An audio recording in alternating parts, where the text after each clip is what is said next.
네, 안녕하세요. 이승훈 부동산 연구소 이승훈 소장입니다. 아까 잠깐 8월 27일자, 18년도 8월 27일자 짤막한 그 기사를 좀 살펴봤는데요.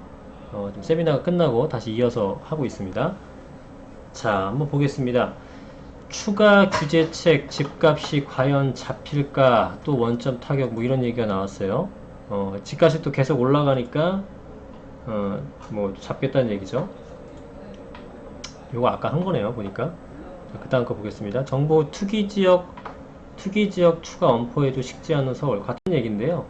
지금 투기지역으로 지정이 안 됐던 이제 뭐 동작구나, 광진구나, 동대문구나, 중구 이런 쪽에 대해서 투기지역을 또 추가로 하겠다라는 얘기를 내놓고 있어요. 왜? 집값이 계속 많이 오르고 있기 때문에. 그런데 지금 이 내용은 뭐냐면 좀 투기적으로 추가 지정될 수 있다고 해도 손님들이 별로 개의치 않는 분위기다. 진짜 시장 현황이 이렇습니다. 오히려 투기 지역이 지정된다고 하게 되면 거기가 굉장히 또 좋은 지역이구나라는 어떤 학습이 생겨가지고 오히려 투기 지역 지정 전에 빨리 사야겠다라는 수요자들이 더 몰리는 것 같아요. 그래서 가격이 더 뛰고 있는 그러한 모습을 보이고 있다. 놀라운 현상들이죠. 그런 모습을 보이고 있고요. 저쪽에 광명 쪽이라든가 내지는 평촌 쪽이라든가 이런 쪽들은 투기과열지역으로 지정이 될 걸로 예상하는데 오히려 사람들이 더 몰리고 있다고 합니다. 그래서 그런 현상과 동일한 거라고 보시면 될 것 같아요. 그래서 보시게 되면은 지금 가격이 뛰는 게 송파구 쪽이 지금 물량이 되게 많다고는 하지만 실제로 송파구의 가격 상승 지수가 12% 그죠? 12% 뛰었다고 하고 같은 기간 강남이 9.2, 서쪽으로는 7% 올랐다. 그래서 굉장히 많이 상승을 하고 있다라고 보는 거고요. 투기지역 지정으로 수요만 잡으려는 정부 정책의 효과를 발휘하지 못할 경우 오히려 시장 통제를 벗어났다는 시그널을 주어서 역효과를 일으킬 수 있다. 정부가 할 수 있는 건 지금 웬만한 건 다 하고 있죠. 정부가 할 수 있는 건 웬만한 건 다 쏟아 부었는데 보유세서부터 양도세 중과세부터 투기지역 지정서부터 금융규제서부터 각종 별걸 다 했는데 집값이 계속 올라요. 더 이상 쓸 카드가 없다라는 게 시장에 확실하게 시그널을 준다 그러면은 더 천정부지로 뛸 가능성이 높다라는 겁니다. 그래서 정부가 잡을 수 있는 카드가 없다라는 게 문제예요. 그죠? 예, 이런 것들 때문에 지금 식지 않는 서울 집값인데 당분간 또 계속 이런 현상이 나타날 수 있지 않을까라고 생각이 듭니다. 자, 박원순 역주행, 재건축 올스톱 여의도의 한방. 이 내용을 한번 볼까요? 자, 박원순 서울시장의 개발계획 발표와 취소로 집값이 롤러코스터를 탄 여의도 아파트 단지 모습. 근데 이거는 좀 그러네요. 롤러코스터를 탔다라는 것은 집값이 올라갔다가 떨어졌다는 얘기인데요. 현장 가보면 하나도 안 떨어졌습니다. 그러니까 개발 발표 해가지고 가격은 올려놨죠. 가격을 올려놓은 용산도 마찬가지고 가격 엄청나게 올려놨는데 지금 개발 보류한다고 해서 그럼 가격이 그럼 예전에 그 발표하기 전으로 회귀가 됐느냐? 전혀. 올라갔으면 부동산은 한번 올라가게 되면 잘 안 떨어집니다. 이제 부동산 학계론에서도 하방 경직성이라는 표현을 쓰는데 한번 올라간 것들은 웬만하면 떨어지질 않아요. 그죠? 왜냐면 10억, 뭐 12억 이렇게 주고 산 건데 내가 10억, 12억이 아니라 9억에 팔고 뭐 8억에 팔고 이러진 않을 거 아니겠습니까? 버티기 모드로 가는 거죠. 그래서 지금 여의도랑 용산에 가격은 지가 다 올려놓고 박원순 시장이 다 올려놓고 이제 와서 발을 뺐는데 올려놓은 거는 뭐 이제 어쩔 수 없는 거예요. 떨어지진 않습니다. 그래서 롤러코스터라는 표현은 올라갔다 떨어진 것처럼 느껴지지만 실제로는 그런 거는 아니고요. 지금 정비계획을 수립 중이었는데 뭐 시범 아파트, 공작 아파트, 수정 아파트, 대교 아파트 이런 것들 부동산에 관심 있으신 분들 다 아실 텐데요. 이런 것들이 보시면 여의도 용산 개발 계획을 보류하겠다 발표하자 패닉에 빠졌다. 자, 16개 재건축 대상 아파트가 있는데 이들 모두 마스터 플랜을 바탕으로 정비계획을 수립해야 하기 때문이다. 그래서 뭔가 개별적으로 지금 그 정비계획 수립하고 아파트 재건축을 진행하려고 했는데 마스터 플랜 세운다고 해가지고 서울시가 지금 다 보류를 시켜놨거든요. 근데 마스터 플랜 자체를 안 한다라는 거지. 이게 당연히 패닉이 오죠. 그죠? 황당한 거지. 니들이 마스터 플랜 짜고 거기에 맞춰서 하려고 그랬는데 마스터 플랜 자체를 한다 그러고 발표 안 한 거예요. 그러니까 당연히 속도만 느려지게 되고 짜증이 나는 거죠. 그래서 이런 부분에 대한 것들도 사실 문제가 있고요. 이게 여기 나오네요. 가장 속도가 빠른 시범아파트와 공작아파트가 6, 7월 달에 도시개혁위원회 정비계획을 올렸지만 마스터플랜과 정합성을 맞춰야 한다는 이유로 보류된 바 있다. 그 마스터플랜 발표하고 거기에 맞게끔 정합성을 맞춰갖고 다시 한번 내놔라, 정비계획을 내놔라 이랬는데 마스터 플랜 자체를 발표를 안 하는 겁니다. 황당하죠. 황당해. 그죠? 예, 그래서 이거를 지금 어떻게 풀어야 될지 참 대책이 없어 보입니다. 예, 대책이 없어 보여요. 다른 기사 한번 보겠습니다. 같은 건데 한번 볼까요? 박원순 시장 고집 꺾은 서울 집값 도대체 얼마나 올랐길래. 부진장 올랐습니다. 여러분, 기사에서 나오는 거 말고 현장에서 느껴지는 거는요, 특히 8월달 들어서도 굉장히 많이 거래가 됐거든요. 웬만한 거 바닥에 있는 것들은 다 또 바닥이라고 해봤자 올 초에 비해서 엄청나게 높은 거지만 어쨌든 현재 나와 있는 매물 중에 그나마 저렴한 것도 싹 다 나갔습니다. 그래서 6월달, 7월달하고 또 느낌이 틀려요. 가격 자체가. 근데 그게 어느 한 특정 지역이 아니고요. 웬만한 지역 다 그렇게 됐습니다. 웬만한 지역. 예, 그래서 뭐 강동구, 동작구, 뭐 강남 3구 당연히 마찬가지고요. 그 주변에 뭐 심지어 관악구라든가 구로구, 영등포구 이런 쪽까지도 가격이 지금 다 올라간 모습을 보이고 있다. 심각합니다. 예.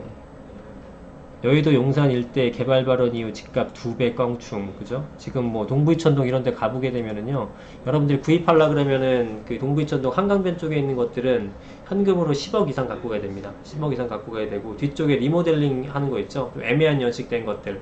그런 것들도 현금 한 7, 8억 정도 가져가셔야지만 갭으로 살 수 있는 거예요. 매매가가 아니라 갭으로. 그러니까 이 가격이 장난 아닌데 그나마 집도 없어요. 네, 집도 몇 개 없습니다. 나온 게. 서울시가 주택시장 안정화 대책이라고 나온 게 여의도 용산 마스터 플랜 추진 보류 다 올려놓고 공적 임대주택 24만 구 공급 도대체 어디다 어떻게 할 건지에 대해서는 참 의문스럽습니다. 그 다음에 빈집 1000가구 매입해. 이거 진짜 웃기는 거죠. 빈집을 1000가구 매입해서 4000가구로 공급한답니다. 예, 서울의 인구가 1000만이에요. 980만 명. 이거는 아무 의미 없습니다. 아무 의미 없어요. 공시가격 현실화 위해서 정부와 협력. 그쵸? 공시가격 현실화 정부와 협력. 부동산 상한 점검반 설치. 그냥 뭐 빚 좋은 개살구죠. 개발 보류 장기적 집값 안정세 큰 도움한다. 이게 무슨 의미냐면 개발을 보류한 겁니다. 취소시킨 게 아니라 사실상 연기한 거죠. 그러니까 언젠가는 되겠다라는 인식을 갖고 있는 거죠. 그죠? 압구정동 현대아파트 같은 게 지금 추진이 잘 되고 있는 게 아니죠. 엄청 오래 걸리죠. 40년 됐는데 여태 안 하는 거죠. 30년만 돼도 할 수 있는데. 그거는 그렇지만 그럼에도 불구하고 가격이 그렇게 높은 거는 언젠간 되겠다는 믿음 때문에 그런 거예요. 용산 뭐 언제 그걸 다 개발하겠습니다. 언젠간 되겠지라는 믿음으로 사는 것들이거든요. 그래서 이번에도 마찬가지로 언젠간 되겠지라는 믿음이 있는 한 계속적으로 가격은 꾸준하게 상승하는 거. 어떻게 보면 가격이 더 올라갈 수도 있어요. 차라리 개발을 확 해버리든지, 그게 아니라 할 거야, 언제 할지 모르지만 할 거야 이러면은 가격은 계속 올라가는 거예요. 예. 재건축, 재개발도 마찬가지고, 개발 지역들의 특징도 마찬가지가 됩니다. 이것도 맞는 얘기네요. 심 교수님 얘기인데, 개인적으로 아시는 분입니다. 개발 관련 정책은 일관성과 지속성이 중요한데 당초 예정됐던 계획을 미룰 경우 정책에 대한 불신을 더 키울 수 있다. 맞죠? 당초 예정됐던 계획을 미룰 경우 정책에 대한 불신을 더 키울 수 있다.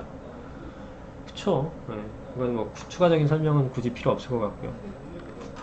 그래서 지금 기사들이 다 이런 형태입니다. 가격이 보시게 되면 엄청나게 지금 높아지고 있는 모습을 보이고 있다라는 거. 그죠? 투기지역 확대 경고에도 시큰둥. 서울 집값 브레이크 고장 원인은 뻔합니다. 서울에 주택 공급이 한참 모자르죠.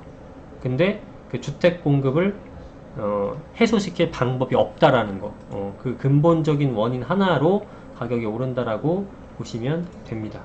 네, 뭐 그런 내용이겠죠, 이것도. 박원시장은 서울 집값 상승에 대해 여러 시간 뜨거워지자 결국 발표 한 달 반 만인 전날 용산 여의도 개발 계획을 전면 보였다. 원래 이쪽에 저 깜짝 놀랐어요. 그 박원순이 이런 발표를 해가지고 용산이랑 여의도 쪽을 개발을 한다. 그러면은 당연히 서울시장이 발표를 한 내용이 부동산 시장에 어마어마한 파급 효과를 일으킬 거를 몰랐다는 것도 문제고, 알고 그랬으면 더 큰 문제고. 그래서 가격이 막 천정부지로 뛰니까 김현미 장관이 나와서 정부랑 협력하지 않으면은 안 된다라고 얘기를 했죠. 그러니까 박원순 시장이 뭐라 그랬냐면은 이 서울시에 대한 그 행정권한 자체는 나한테 있는 거다. 뭐 이런 식으로 얘기했단 말입니다. 그래서 추진을 하려고 했는데 너무 오르니까 쫄았죠. 너무 오르니까. 그래가지고 이제 발을 뺀 건데 이미 집값은 다 올라간 상태입니다. 그래서 용산 여의도만 올랐느냐? 그게 아니라 용산 여의도에 올라간 걸로 인해서 그 주변의 영등포, 동작구, 노량진서부터 마포라든가 성동구라든가 중구라든가 동대문 이쪽까지, 물론 그 여파만 있었던 건 아니지만 그 영향력만으로 올라간 건 아니지만 이로 인한 것들로 어떻게 보면 기름에 불을 부은 거죠. 그래서 집값이 뭐 미친 듯이 올라가는 현상이 생기고 있다라는 겁니다. 권대중 교수님 말씀은 뭐라고 하셨나요? 투기지역 지정 등으로 집값을 잡을 수 있는 시기는 아니라고 본다. 그렇죠. 투기지역 지정은 오히려 추가 상승의 결과를 낳을 수 있을 만큼 공급을 늘리고 수요를 분산하는 근본적, 그래 맞아요. 이게 맞는데 공급을 늘리고 수요를 분산하는 근본적인 처방이 필요해 보입니다. 근본적으로 해결을 해야 돼요. 근데 문제는 뭔지 아십니까? 이 근본적인 처방에 대한 방법이 없습니다. 제가 볼 때는. 예. 공급을 어떻게 늘려? 땅이 없는데. 그죠? 그럼 용적률을 팍 늘려갖고 아파트를 한 70층, 80층 짓거나 홍콩처럼. 그죠? 그러면 교통이 되겠습니까? 또? 안 되죠? 그러니까 뭐 힘든 거예요. 수요를 어떻게 분산십니까? 그죠? 수요를 어떻게 분산시켜요? 인구를 그냥 뭐 500만 명 뽑아가지고 지방으로 보내면은 집값이 잡히겠죠. 근데 그게 되냐? 안 되잖아요. 그러니까 이거는 서울의 집값 자체는 공급 부족, 그리고 이 공급 부족을 해결할 방법이 없다라는 이 전제 하나만으로 계속 가격이 상승할 수밖에 없다라고 보시면 됩니다. 그쵸? 네, 오늘 뭐 기사는 요 정도, 나머지 것들은 뭐 크게 중요한 내용 아니니까 보시면 될 것 같아요. 네, 가끔씩 기사에 대한 내용을 한번 설명을 드릴 건데, 지금 뭐 오늘 중요한 내용이 좀 나왔던 것 같습니다. 서울 집값에 대해서 왜 이렇게 가격이 올라가고 있는지, 그리고 근본적으로 정부가 노력을 안 하고 있는 게 아니라 노력이 정부 정책으로 집값을 잡는 걸 안 하고 있는 게 아니라 제가 볼 땐 잡을 방법이 없는 거예요. 예, 그래서 가격이 계속 올라가고 있다라고 생각이 듭니다. 예. 앞으로 기사에 관련된 내용들, 그 다음에 중요한 정책 같은 거 나오게 되면은 방송 통해서 여러분들 많이 만나 뵙도록 하겠습니다. 구독 많이 눌러주시고요.